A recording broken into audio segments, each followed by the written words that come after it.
আমাদের গুগল অ্যাকাউন্টে অনেক ধরনের ওয়েবসাইটের পাসওয়ার্ড আমরা সেভ করে রাখি। তো সেই পাসওয়ার্ড আমরা চাইলে একসাথে সবগুলো একটা এক্সেল ফাইলে এক্সপোর্ট করে আলাদাভাবে রাখতে পারবো। এবং কখনো যদি আবার প্রয়োজন হয় সেটা পুরো এক্সেল ফাইল থেকে আর ইম্পোর্ট করতে পারবো। তো কিভাবে আমরা এক্সপোর্ট করব সেটা একটু দেখি।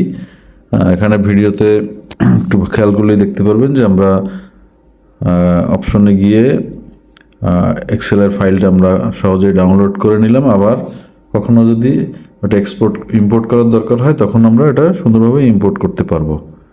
তো দেখেন এক্সেলের সব ফাইলে আমার কোন ওয়েবসাইটের কি ইউজার নেম কি পাসওয়ার্ড সব একসাথে আপনি ডাউনলোড করতে পারবেন। আবার কখনো হয়তো উইন্ডোজ দেওয়া বা কম্পিউটার পরিবর্তন হওয়ার যে কোনো ইস্যু হতে পারে। তো চাইলে আপনি এই ফাইলটি সংরক্ষণ করে রেখে পরবর্তীতে আবার আপনি এটা ইম্পোর্ট করে দিবেন। তাহলে ঠিক যেভাবে ছিল আগে সব পাসওয়ার্ডগুলো সেভ করা ছিল ওয়েবসাইট সহ ইউজার নেম সহ, আবার ওইভাবে আপনি সব ফেরত পাবেন। তো ইম্পোর্টটাও দেখাচ্ছি, ওখানে দেখেন ইম্পোর্টটা কীভাবে করতে হবে। ইম্পোর্টে ক্লিক করে আমি এক্সেল ফাইলটা জাস্ট দেখাই দেবো, খুব ইজি, এটা সহজেই যে কেউ করতে পারবেন।